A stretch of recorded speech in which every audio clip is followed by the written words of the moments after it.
किसान भाइयों, जैसा कि यह मक्का हमारे देश में कई सदियों से प्रयोग में लाई जाती रही है, लेकिन पिछले कुछ वर्षों से इसका उत्पादन बहुत तेज़ी से बढ़ा है। इसका कारण क्या है कि मुर्गियों के दाने में मक्का का बहुत प्रयोग हो रहा है और इससे औद्योगिक उत्पाद वगैरह बन रहे हैं, काफ़ी खाने की चीज़ें भी बन रही हैं। तो किसान भाइयों को इसकी खेती करने से काफ़ी फ़ायदा हो रहा है। तो जो हमारी नई तकनीक है मक्का के उगाने की, उसमें सबसे पहला जो महत्वपूर्ण चीज़ वो प्रजातियों का चुनाव है। मक्के में दो तरह की प्रजातियाँ रहती हैं, संकुर एवं संकुल।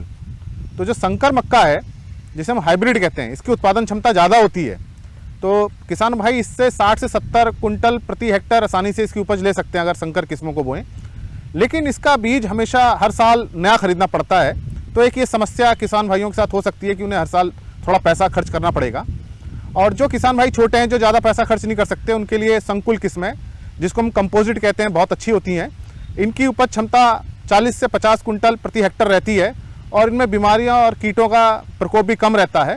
और एक बार अगर आप संकुल किस्में उगा लें तो इसका बीज आप 3 से 4 साल तक प्रयोग कर सकते हैं। और जहाँ तक अच्छी प्रजातियों का प्रश्न है, तो प्रजातियाँ की जो पकने की अवधि है वही बहुत महत्वपूर्ण है। कुछ प्रजातियाँ 80 से 90 दिन में पकती हैं, कुछ 100 दिन में पकती हैं। तो ये हमको अपना फसल चक्र देखना पड़ता है कि हमें जल्दी पकने वाली चाहिए या देर से पकने वाली चाहिए। और पंतनगर विश्वविद्यालय ने जो है इस तरह की कई प्रजातियाँ विकसित की हैं। जो संकुल किस्में हैं, इसमें प्रगति है, कंचन, तरुण, श्वेता, पंत संकुल मक्का 3, ये प्रजातियां बहुत अच्छी हैं और ये कंपोजिट संकुल मक्का है। किसान भाई इनको उगा सकते हैं और अच्छा उत्पादन ले सकते हैं। और अगर हम हाइब्रिड की बात करें संकर मक्का की, तो पंतनगर विश्वविद्यालय से पंत संकर मक्का 4 और पंत संकर मक्का 5 निकली है, ये जल्दी पकने वाली है। और एक अन्य प्रजाति पंत संकर मक्का 6 है, जो मध्यम अवधि में पकती है, करीब 100 दिन में पक जाती है। तो इनका उत्पादन क्षमता भी बहुत अच्छा है। किसान भाई इन प्रजातियों को आकर अच्छा उत्पादन ले सकते हैं। और अन्य प्रजातियां भी उपलब्ध रहती हैं बाजार में दूसरे कंपनियों की। लेकिन किसान भाई जो बीज खरीदते समय ध्यान रखें, वो कंपनी अच्छी होनी चाहिए।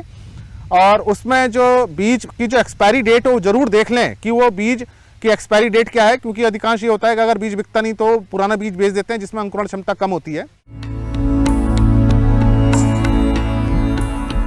पंतनगर विश्वविद्यालय के कृषि मौसम विज्ञान विभाग के अनुसार उधम सिंह नगर तथा आसपास के क्षेत्रों में 9 और 10 को हल्की वर्षा तथा 11 व 12 को मध्यम से भारी वर्षा होने की संभावना है।